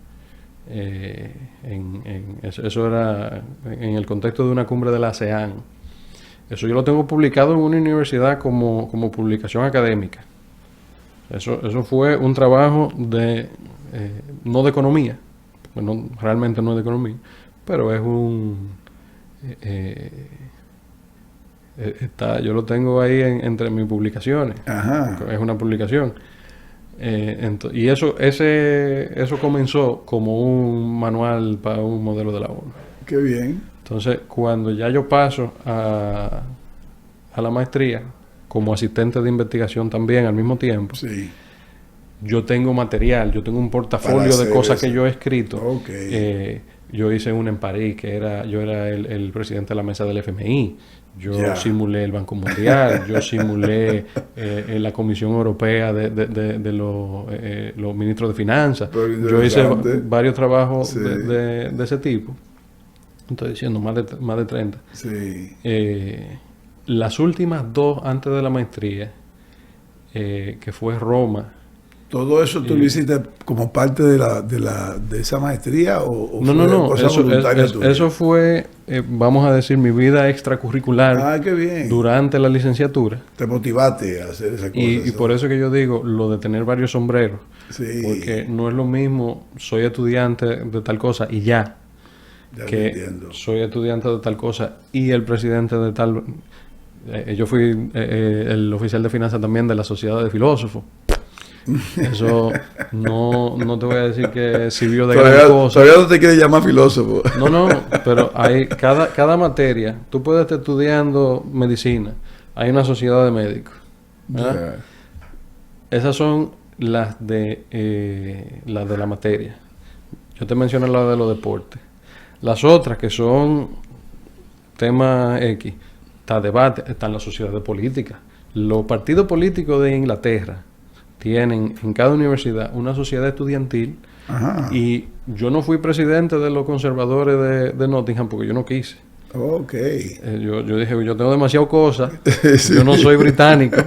Exactamente. Esto es un premio muy grande para alguien que no soy yo. Correcto. ¿Verdad? Sí. Para alguien que quiere un futuro adentro que se va a quedar. del parlamento y cosas. Sí. Pero ese año le hicieron una maldad al que se suponía y como ellos dicen, es una frase célebre de Boris Johnson. Yo no quiero ser primer ministro, pero si la pelota de rugby sale volando y va para donde mí, yo lo atrapo. Bueno, literalmente la pelota de rugby salió donde mí, yo la pudiera haber atrapado y se la pasé a otra gente. Mira, así de rápido, ¿cuántos estudiantes que si puedes saberlo, que no eran ingleses estaban en Nottingham? De esos 50,000. Mucho. Un alto porcentaje. Mucho, bastante, sí. Nottingham tiene la particularidad como que un 20%. Tiene 2 campuses internacionales. Uno en Malasia, había muchos malasios. Okay. Yo tengo un amigo que se graduó conmigo, que me visitó hace poco, que la otra dominicana también lo conoce, por esto mismo de los modelos de la ONU, porque él estaba también en eso. Que estuvo con el Banco Central de Malasia, estudiante de economía también. Malasia muchísimo. Y el otro campo está en China. Hay una universidad de Nottingham en Ningbo, una de esas ciudades costeras del sur que son... Qué bien. Pero en Inglaterra había muchos... Sí. Indio, chino, malasio, indonesio. Checo, Europa, todo lo habido y por haber en Europa estaban presentes ahí también, españoles. ¿Cómo te fue en la tesis entonces de la maestría? Sí, muy bien. La intención mía... ¿Quién te examinó? Mi jefa del Departamento de Migración en la Universidad de Naciones Unidas, que es una escocesa. Vamos a ver si me acuerdo el nombre. Elaine McGregor. Elaine McGregor ya se casó, se cambió el apellido. Una asesora, eso es como una asesora. Ella era mi jefa directa, en términos, o sea, porque el asistente no decide en qué trabajar. Ya. Ella, la primera cosa que me asignó fue un tema de salud. Salud e inmigración, los migrantes cuando llegan, algunos tienen enfermedad de comunicación. Amén. Eso era todo un temita. Y eventualmente se dieron cuenta que yo hablo francés. me pusieron, había gente africano y cosas, tenían entrevistas de migrantes de habla francesa, había que traducirlo, había que transcribirlo. Eso, pero son cosas, o sea, lo que hace un asistente de investigación es esa parte difícil. Es lo que no quiere hacer más nadie, limpiarle la base de datos a lo que los recopilaron. Y bueno, con Elaine había, por ahí es que yo descubro realmente el tema marítimo, que era el tema central de migración en Europa. O sea, la Unión Europea hasta ese momento, y ahí vamos en la subida del cuento, si usted quiere, donde se quiera, pero hasta ese momento no existía una guardacosta europea, que ahora sí existe, se llama Frontex, y está lo que se llama la Operación Tritón, que es la guardacosta europea conjunta. En ese entonces... ¿Tendrá que ver eso con las inmigraciones fuertes que hay ahora? Sí. Eso a partir de la guerra de Siria, y especialmente también varios años antes con Libia. Sí. Cuando desata en Libia, ahí es que comienza a cruzar gente de a mucho. Pero ya después, cuando llega a Siria, que la Merkel dice, entren todos. Y llegaron más de 1 millón en un año. Y ahí fue que la tuvieron que comenzar a poner freno. Pero esos debates los vi yo como observador dominicano en la Organización Marítima Internacional. Qué bien. Porque estaban los europeos divididos entre ellos. Tú tenías entrevistas que están en mi tesis, el almirante de la guardacosta italiana diciendo, yo voy a dejar que ellos entren, pero cuando yo te lo mande a ti, no me lo quieras devolver. Porque el que quiere que dejen entrar a esta gente eres tú. Entonces no me lo den chucle a mí. Sí, claro. Ellos quieren vivir en Alemania, ellos no quieren vivir en Italia. Exacto. Entonces ese fue ahí estaba Malta también, tremenda entrevista, el embajador de Malta. Varios países que no me quisieron dar entrevista, Dinamarca, todavía le tengo ese piquecito guardado. La delegada de Dinamarca no me hizo caso, me dijo que sí, después me dijo que no, después me dieron una elección y la votaron. Ok. Entonces, ¿y cuántas entrevistas lograste? Son varias horas de entrevista. Interesante. Varias horas. La entrevista más interesante realmente fue aparte de esas entrevistas, usted sabe, picantes, fue el delegado de la Unión Europea como tal, que sí tenía el cometido. ¿No se te ocurrió entrevistar a la reina? No, porque la reina, imagínense, la reina no tenía, en paz descanse, no tenía rol directo en términos de política. Bueno, pero ella es la jefa de la diplomacia. Ella es la dueña de ese país. Carlos. Sí. El gobierno actúa en su nombre. Ese sistema, esa constitución es interesante estudiarla. En Inglaterra. Claro. Es la madre de todos los parlamentos. ¿La Inglaterra o de los regímenes monárquicos? No, la de Inglaterra, específicamente. Sí, porque esa es la fuerte de Europa. Las otras monarquías europeas son un poco más constitucionales, un poco más, vamos a decir, simbólicas. O sea, cuando tú dices Carlos es la cabeza de la iglesia anglicana, Carlos es la cabeza de la iglesia anglicana. Okay. Cuando tú dices el gobierno de su majestad, sí. Carlos se sienta toda la semana, y la reina también lo hacía, la reina Isabel, toda la semana con el primer ministro. Cuénteme, ¿en qué estamos? ¿Cómo va la cosa? Tú me dijiste la semana que viene que tú ibas a tener todo resuelto. ¿Qué es lo que está pasando? Sí, porque esa es la relación. Tú eres mi empleado. Tú eres el sirviente principal del rey. El sujeto majestuoso. Entonces, el primer empleado. Bingo. El primer ministro. Eso mismo. Entonces, conserva un poder que no se usa, que es el de disolver el parlamento y convocar elecciones. Así es. Para que eso pase tiene que haber una emergencia así muy grande. Se ha usado el poder equivalente en Australia y en Canadá, que lo tienen delegado el gobernador general, que viene siendo el representante del rey allá. Sí. Todas las veces que eso ha pasado fue, no, eso fue sin querer, yo no le dije que hiciera eso y tiene que renunciar, pero pasa. Sí. hay que ver qué tan honestos están siendo con ese tema. Pero sí, es un sistema totalmente diferente. Felipe, vamos a ponerte ya el sombrero. Ya tú eres economista con tu maestría, filósofo también, que no quiere llamarte nunca filósofo. Ya terminaste. Sí. ¿Qué tiempo te quedaste fuera del país o viniste inmediatamente para acá? No. Entonces yo me gradúo, vamos a ver, 2015. De la maestría. De la maestría, sí. Y ahí, imagínese que... ¿Ya tienes comenzado a trabajar, Felipe? Sí, no, estoy trabajando. Sí. Ahí yo me mudo a Bruselas. A Bruselas. Porque habiendo pasado por todo lo que le había contado, yo postulo para lo que ellos llaman la beca Schumann, o por lo menos así se llamaba. Ahora se llama el traineeship del libro azul, el Blue Book. Y el Blue Book tenía 2 sedazos. El primero era para entrar en la primera lista. Ahí entraban, qué sé yo, varios miles de personas.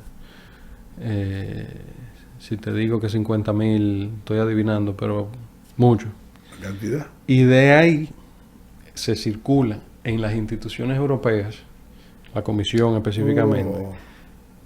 Página 243, Felipe Cuello, está estudiando tanto, en Tintín, currículum, esto, aquello, idioma. Hizo aquello. Exacto. Entonces, de ahí salieron el año que yo entré 500. De esos miles. De esos miles, que se seleccionan. Tú estabas en los 500. Yo estaba en los 500. Y entonces yo entro. ¿Quién te eligió? A la Dirección Geográfica de Latinoamérica y el Caribe, de lo que entonces se llamaba la Dirección General de Cooperación al Desarrollo, o lo que viene siendo lo mismo, la USAID de la Unión Europea. Ya. Sí. Pero con asiento en Bruselas. Con asiento en Bruselas. Oh. Con, digamos, el cometido de los proyectos de cooperación de la Unión Europea en Latinoamérica y el Caribe. Sí, porque tú eres latino. Bueno, ellos entendieron eso. Sí, sí. Yo felizmente hubiera trabajado en otro sitio, pero ellos me pusieron ahí. ¿Qué pasa? Ya eso te van a pagar. Sí, o sea, sí.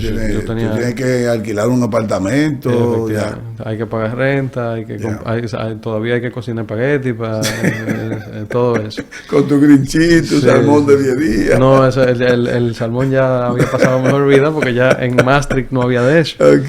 Entonces, imagínese. Igual en un apartamento pequeño. No, un apartamento. Yo tenía una habitación en un apartamento. Correctamente. Eso es un poco lo organizan ellos mismos. Ok. El apartamento en sí, bueno, era una casa realmente. Para compartirla. Era propiedad de una funcionaria de la Unión Europea. Ya. Y entonces, como ella estaba, vamos a decir, acreditada entre el tema de los trainees, todos los años ella, tú estás en la habitación de arriba, tú estás en la habitación de al lado, tú estás en el segundo piso, tú estás en el otro segundo piso, y fulano está allá abajo. Entonces era una casa de 5 habitaciones. Yo tenía el cuchitril de arriba, pagando lo menos posible. Llegaste de último. Llegué de último, así mismo. Sí. Y no, una experiencia realmente... ¿Y qué tiempo duraste en Bruselas? Eso son poco, es menos de un año. Yo entré octubre del 2015 y salí exacto. Acostumbrado a ese frío ya tú estabas, y eso para un dominicano no lo recomiendo. ¿Verdad? Sí, porque tú sabes qué pasa, don Ezequiel, que Bélgica en específico y Bruselas en particular, el invierno, o sea, como está tan al norte, y la geografía de Bruselas, que es no montañoso, como es, son colinas. Sí, exacto. Se pone el sol a las 3:00 de la tarde.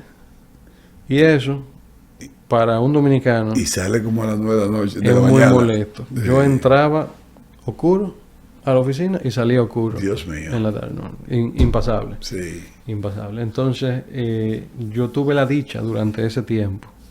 La desdicha de muchas otras personas, pero yo personalmente tuve la dicha de que ahí fue que se extremó la situación de Siria. Sí. Y la jefa mía en ese sitio, que estaba encargada de una coordinación ¿De qué nacionalidad? Ella era española. Ok. Ella, una doñita española que tenía muchos años trabajando ahí, llevaba un proceso que se llama Results Oriented Management, el ROM. Y ese proceso no se podía quedar solo. A ella la movilizaron de emergencia para tratar el tema sirio, no en cooperación al desarrollo, que era donde nosotros estábamos, sino en ayuda humanitaria, que es cosa de emergencia. Eso era otra dirección general. A ella se la llevaron para allá y quedó vacante. No. Lo de ella. No. Y dijeron, ¿te pusieron? Don Pelapapa, usted es aquí está su manual. No me diga. Literalmente me dieron un manual así. Esa sí la cogiste, ¿verdad? No cogiste la de Inglaterra, Sí. el balón de Inglaterra, pero esa sí la cogiste. No, bueno, no, yo no tenía elección en el asunto. ¿Verdad? O sea, Ya. cuando uno es empleado, Sí. uno Esa fue la que te pusieron, tío. ¿Sí o saluda sí? y dice sí.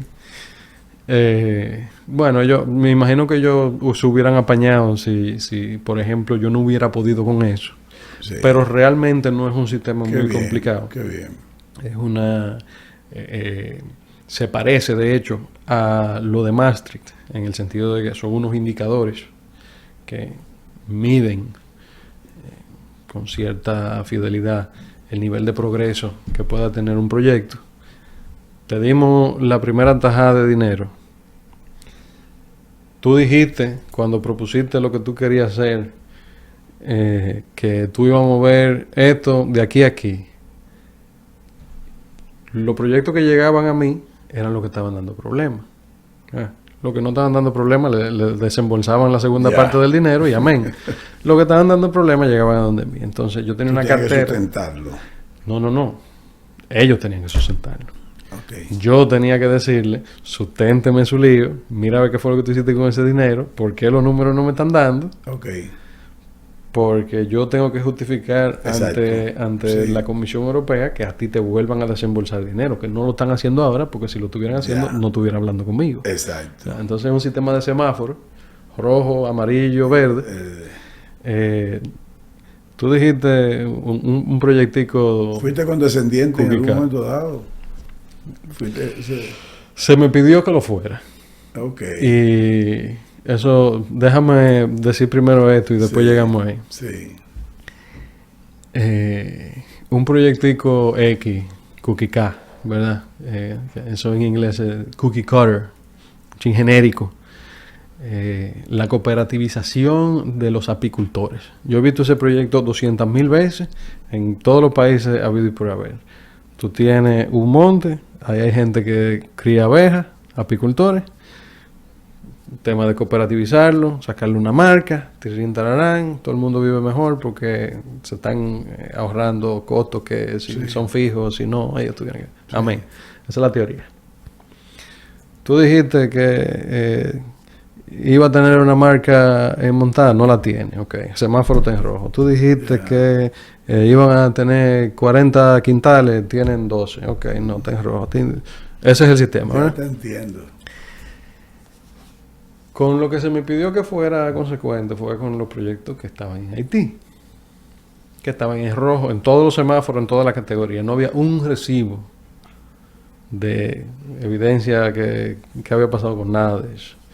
Y yo, con mi idealismo y tú sabes, yo no voy a hacerlo mal hecho, dije, bueno, yo me leí el manual dice que yo puedo hacer esto y sí, y esto no. Y no me da el número.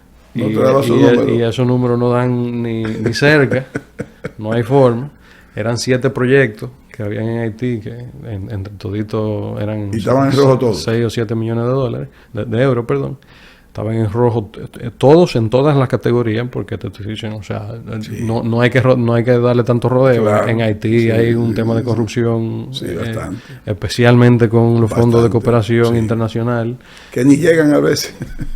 Nada más Dios sabe y el que se lo robó. Exacto. Entonces, ahí yo sí entiendo que hay ciertos objetivos de política exterior que se hacen a través de ahí. Pero qué buena experiencia cogiste. ¿Eh? Pero yo y se lo dije así mismo, yo soy un intern con un sueldito, pero un intern, ¿verdad? Tú no puedes pretender que yo firme el desembolso de varios millones de euros más para una cosa que claramente no está funcionando. Exacto. Entonces, como usted entenderá, don Ezequiel, ya hay que moverte. Había que moverse de ahí. Sí, hay que moverte. Mira, eso estoy hablando del año 2016, eso ¿verdad? Eso 2016, exactamente. Entonces estamos hablando, entonces, vamos a ir haciendo 17, 18, 19, 20, 21, 22, 23, 24 y 25. Sí. 9 años. 9 años. ¿Qué ha sido de la vida profesional de Felipe Cuello Pérez en esos 9 años? Hazlo cronológicamente. Bueno, o como quieras. El 2016 fue un muy buen año. Ajá. Yo no sé para ti como profesional. Bueno, porque recuerdo, don Ezequiel, que técnicamente... ¿Ya tú estabas aquí en el país? No. Tú sigues allá. Técnicamente, el experticio mío es en tema migratorio. Sí. Eso fue lo que yo estudié, mi especialización, mi tesis. Sí. Varios de los proyectos de cooperación tenían esa dinámica, aunque no todo. Usted sabe que a veces cuando uno trabaja hay que hacer lo que haga falta. Pero ahí, marzo 2016, yo estoy en un avión mudándome a la ciudad de Nueva York, cayéndole atrás a un ciclo electoral que yo le había estado dando seguimiento. Yo recuerdo el momento en la biblioteca de la OMI cuando Donald Trump baja los escalones de Trump Tower a declarar que iba a postularse a la nominación republicana para presidente de los Estados Unidos. Y fíjese usted que el tema principal de él era el tema mío, ¿verdad? Sí. Entonces yo me mudo a Nueva York, me voy a volar la parte difícil de las cosas que no salen bien y cosas. Yo termino trabajando en la campaña de Trump, en Trump Tower. No me digas. En el piso 14 con la gente de política. O sea, de temas sustantivos, vamos a decir, ¿verdad? Yo no estaba organizando... No trabajando con él, sino... Yo no estaba organizando bandereo. Exactamente. Yo estaba en no en la temas, parte ya política, sino en la parte de... Y ahí yo tuve de jefe a un tal Peter Navarro, que está un poco en estos temas, un PhD en economía de Harvard, que duró 20 años en California dando clases. Correcto. Están varios más. Yo le asistí a un general. ¿Pero cómo caíste ahí? Bueno, me mudé a Nueva York. En Nueva York pasan cosas mágicas. Increíble. Yo me fui para allá. O sea, yo tenía ciertos roces con la comunidad política por Inglaterra. En Inglaterra, a pesar de que yo no decidí optar por esa presidencia de los conservadores, yo iba a muchos de sus eventos.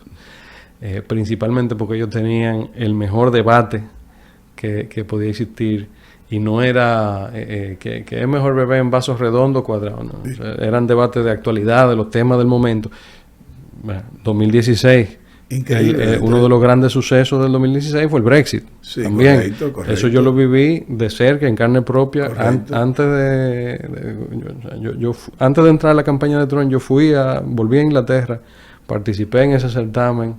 No encontré un solo de mis amigos conservadores que estuviera dispuesto a hacerle campaña a quedarse en la Unión Europea, teniendo en cuenta, yo acababa de salir de trabajar de la Unión Europea. Sí, correcto. No estoy lejos para nada de lo que está pasando. Tuve el día de las elecciones, del referéndum del Brexit, tuve que salir con mi amigo laborista hacer campaña porque los británicos se quedaran en la Unión Europea, y perdimos, ¿verdad? Entonces ya de ahí terminaste, o sea, tú volviste, pero ahí te fuiste para Nueva York, ¿no? Ahí, sí, bueno, porque es un y ahí sí trabajaste en la campaña. Trabajaste en la campaña completa hasta que terminó la campaña de Trump, que vinieron las elecciones de noviembre del 16 y todo. El Partido Republicano ese año tenía una iniciativa así de liderazgo que se llama bueno, así mismo, la iniciativa de liderazgo republicana, así mismo se llama. Que era eso, o sea, tú un poco le decías, yo estoy en Nueva York, por ejemplo, y ok, tú, el núcleo de campaña. O sea, tú estuviste en el Make America Great. Exactamente. En el Again no tuviste. En el Again, bueno, eso, ahí podemos llegar a esa parte del cuento si te quieres. Pero el caso es que principalmente a través de los contactos que yo había tenido en Inglaterra, cuando llega el momento que ese núcleo de la iniciativa de liderazgo nos llevan a Trump Tower, yo me encuentro con alguien que ya yo conocía, porque yo lo había visto en Inglaterra dando un discurso y yo me lo había acercado y le había dado la mano y le había hablado y cosas, que es Steve Bannon, que es Claro. el que es jefe de la campaña ya cuando al final, cuando ganan, recordando que el primer jefe de campaña lo votaron, el segundo jefe de campaña también lo votaron, él fue el que ganó al final. Yo me encuentro con Steve Bannon y yo digo, ven acá, pero usted y yo no conocemos, nosotros nos vimos varias pintas en un pub en Cambridge, en la cosa de Margaret Thatcher. Ah, sí, pan contratado ahí mismo. Entonces, toda mi vida hasta ese momento me había preparado para hacer una diferencia en un tema sustantivo de política pública, que fue lo que yo estudié, que era el tema del día, pero y volvemos al consejo el que esté entrando ahora mismo. Si tú haces lo que hace todo el mundo, que es coger la materia fácil para sacar. Exacto. Y salirles huyendo a la controversia para que caerle bien a todo el mundo. Cuando te toque lo difícil no va a poder. Cuando toque el momento de estar a la altura del momento, ya tú decidiste de antemano que tú no lo vas a hacer. Correcto. Entonces, eso fueron 4 meses de trabajo arduo. Eso era a las 7 de la mañana había que estar ahí, no íbamos a las 10 de la noche, para ir a dormir y volver de una vez, porque era todos los días. Escúchame que yo te tenga que decir esto, porque esto tiene que ver. ¿Y quién te pagaba? La campaña. La campaña te pagaba. Yo era un consultor técnicamente. Qué bien. Pero donde contratado por Steve Bannon. Contratado por Steve Bannon. Qué bien. ¿Y tuviste entonces hasta enero? Hasta el día de las elecciones. Y de la toma de posesión. Durante ya esos 3 meses no. Después de eso, 2 meses, son 2 meses en Estados Unidos. Después de eso hay algo que se llama el equipo de transición. Que ahí también participaste. Ahí sí separan a la gente de los bandereos.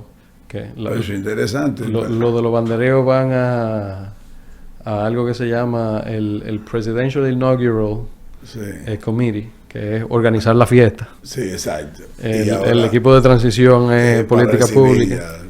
Y bueno, los líos que salieron de ahí son legendarios. Todavía estamos viviendo con algunas de las secuelas.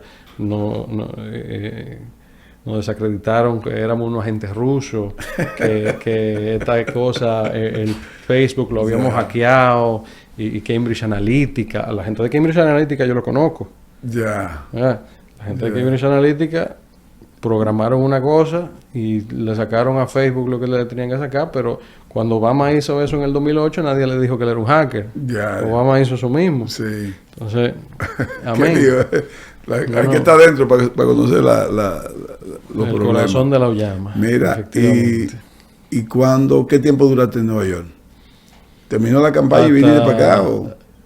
Yo volví para acá un ratico, sí, porque había que... Viniste a República Dominicana. Había que coger un chin de sol, bueno. Ya. Y este hombre, Michael Flynn, también se pasó, yo no lo vi, pero también se pasó sus navidades en Punta Cana. Ay, qué bien. Yo no sé quién fue que le filtró la llamada que él tuvo estando en Punta Cana con el embajador ruso en Washington. Pero yo me imagino que habrá tenido algo que ver con los teléfonos de aquí. Sí. Pero por eso, 20 días después de contratado como el principal, el National Security Advisor, que es el ente de la Casa Blanca que está arriba de todos los temas de militares y de cosas, lo cancelan por haber hablado con el embajador ruso. Y claro, a todo esto, ese es un poco el cuento de Hillary Clinton, de por qué ella perdió. Pero Sí. no dejaba de ser una especie de artefacto político para ella justificar ante la gente que le había donado Correcto. varios miles de millones de dólares. Correcto. ¿Por qué con todo su cuarto ella perdió? Nosotros teníamos 3 veces menos. O sea, ella tenía 3 veces más dinero que nosotros y nosotros la partimos. Como Kamala ahora también. Efectivamente. Óyeme, y entonces el 17, ¿qué hiciste en el 17? En el 17 yo volví a Bruselas. Ok. Un poco con el rabo entre las piernas, porque yo sabía que lo que estaba pasando en Washington y me quería Yo ir. quiero llegar en qué momento que tú comienzas a trabajar en República Dominicana. Vamos. Volviste a Bruselas. En Bruselas, ay, carajo. Dale. Yo entro al Parlamento Europeo esta vez. ¿Cómo? En el Parlamento Europeo había ¿Cómo lograste? de nuevo con mis aliados británicos Ya. que tenían todavía, a pesar de el voto del Brexit, tenían todavía todos sus escaños en el Parlamento Europeo. Y yo entro, de nuevo, privando en bueno, pensando que estoy haciendo la cosa bien.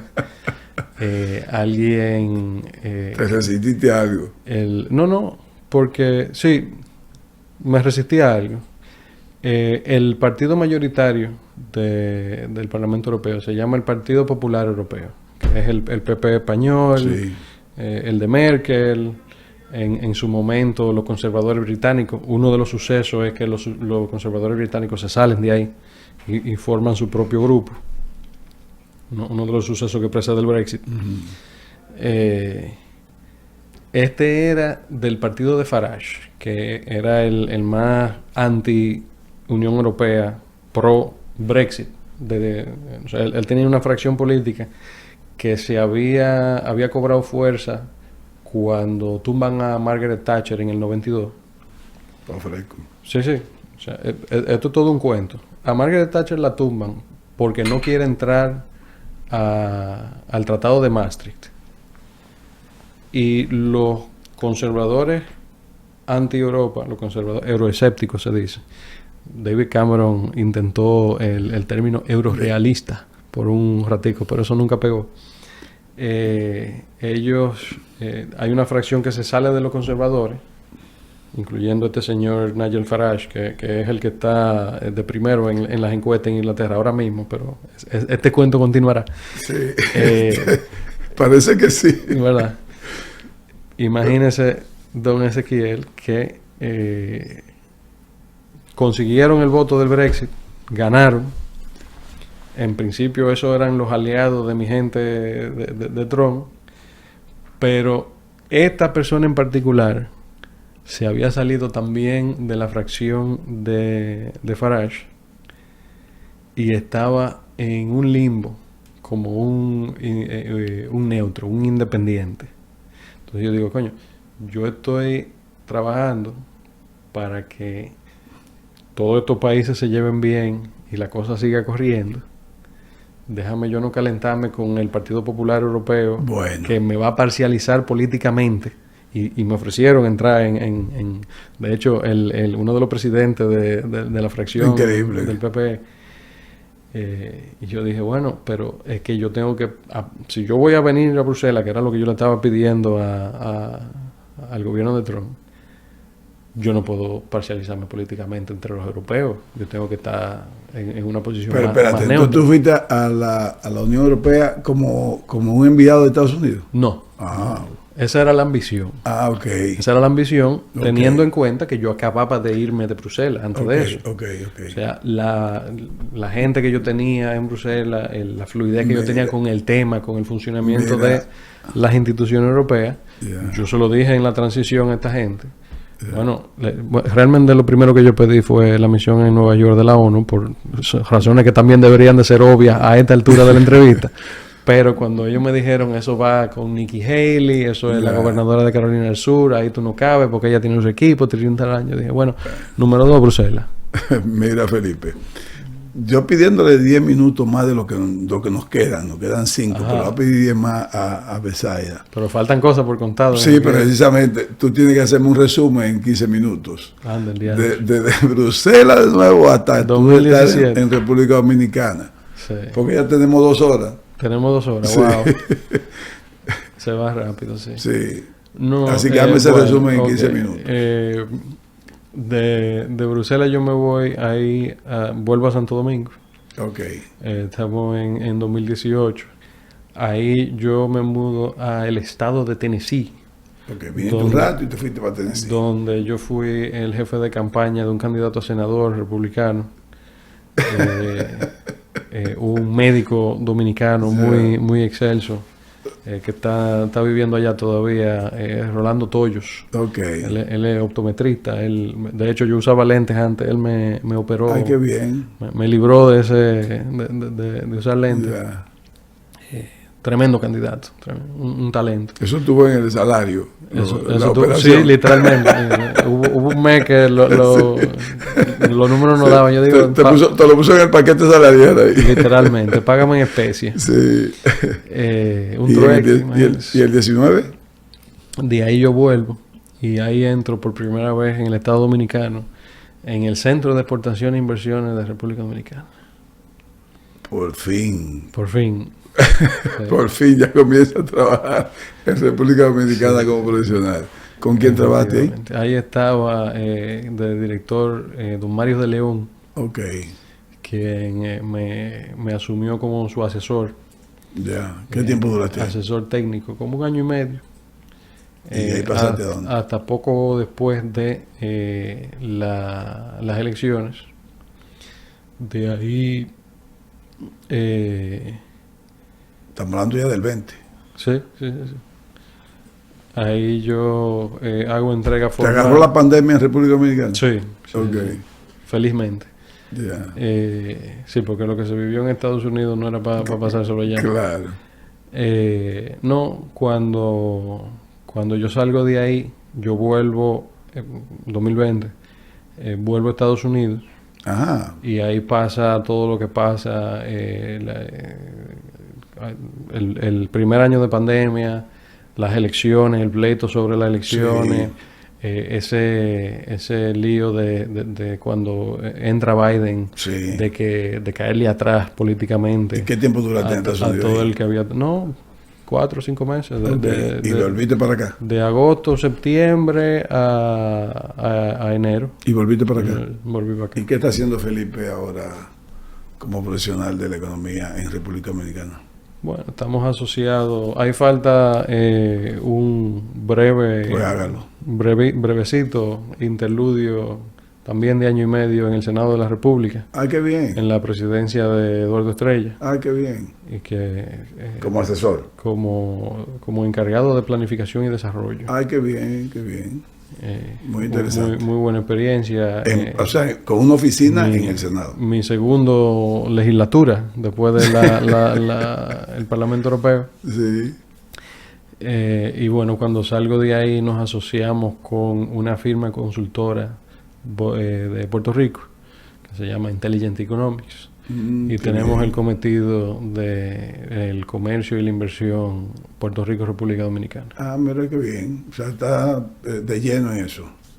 ¿Tienes que viajar mucho a Puerto Rico o simplemente la oficina tuya está aquí? No, la oficina de nosotros está aquí. Nosotros tenemos la parte dominicana de la ¿Hay cartera. economistas puertorriqueños? Tenemos el dueño, el fundador de la empresa es puertorriqueño, él tiene su equipo allá. Ok. Y cuando hace falta los Pero él trabajos está de allá. aquí, él está allá, sí. Ok. ¿Y tú la diriges aquí? Yo soy el segundo, sí. Ok, qué bien, qué bien. ¿Y qué proyecto han hecho que se pueda decir? Porque si hay confidencialidad, Sí, no. sí. No, hemos hecho varios proyecticos. Hay uno grande que ha salido Es asesoría de inversión. en la O prensa. asesoría de No, proyectos. cosa, en términos académicos serían análisis de micro. Ah, ya, perfecto. Sí. Perfecto.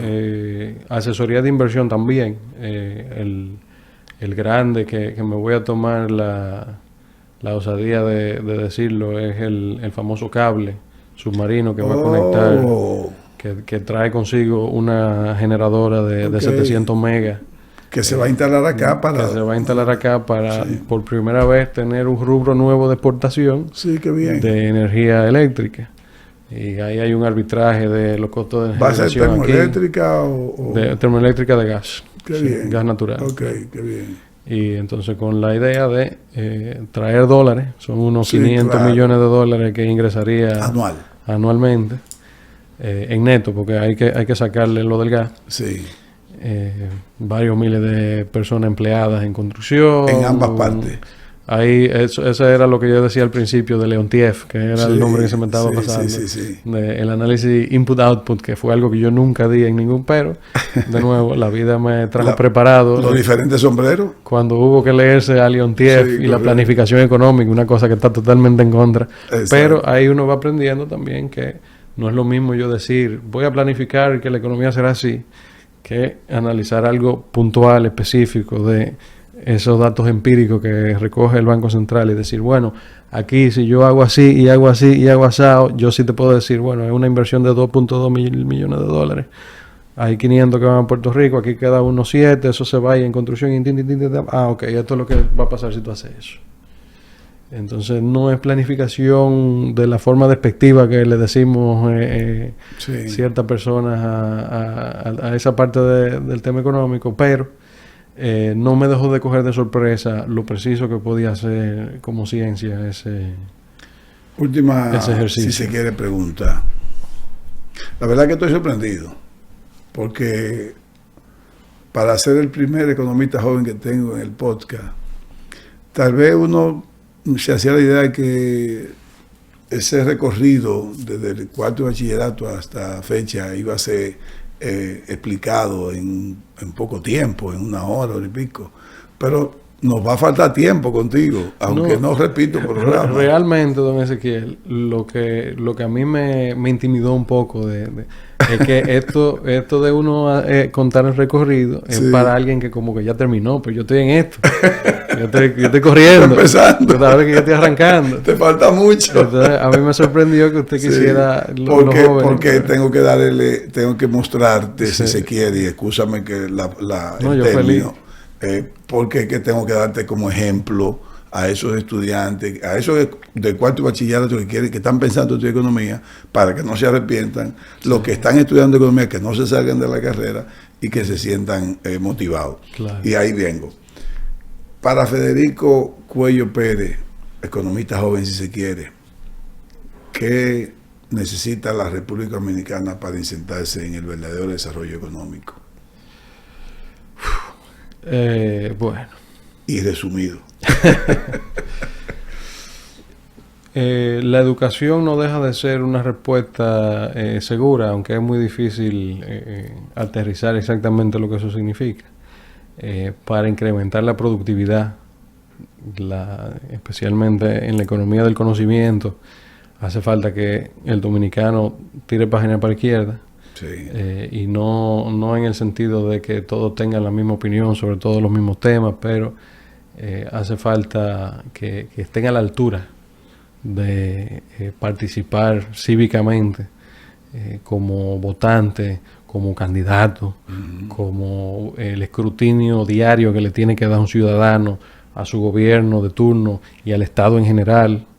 Eso yo creo que la experiencia más grata que yo he tenido fue ver ese ejercicio democrático que tienen afuera de entrarle al gobierno y decir, en Inglaterra el Parlamento toda la semana le preguntan al primer ministro, fundazo, y el primer ministro tiene que responder, tiene que dar transparencia, tiene que rendir cuenta, exactamente. Entonces la democracia no funciona sin una ciudadanía activa que esté arriba de eso. Y la pregunta es sobre el desarrollo, igual, sin una democracia que no funciona bien, no va a desarrollarse porque va a estar mermada. Ya, bueno, Federico. Felipe, perdón. Era Felipe. La primera vez que me equivoco, porque es difícil, ¿eh? Con fe. El Fedelipe lo conocemos bien. Sí, muchísimas gracias por acompañarme en este podcast. La verdad que fue una sorpresa para mí que pudimos haber durado más de 2 horas y que te faltó todavía tiempo para explicar el recorrido completo. Para mí me sorprendió también que tú, siendo economista, estuviste muy involucrado, o has estado muy involucrado tan joven en toda esta parte política, tanto europea como norteamericana. Y aquí no, pero aquí estás en el Congreso, o estuviste en el Congreso, y de una u otra manera también te enteras de las cosas políticas. Hacemos todo lo que podemos, don Ezequiel. Muchas gracias. Que Dios te bendiga. Amén. Y que te acompañe Igualmente. en tu larga vida. Y gracias a ustedes por acompañarnos también.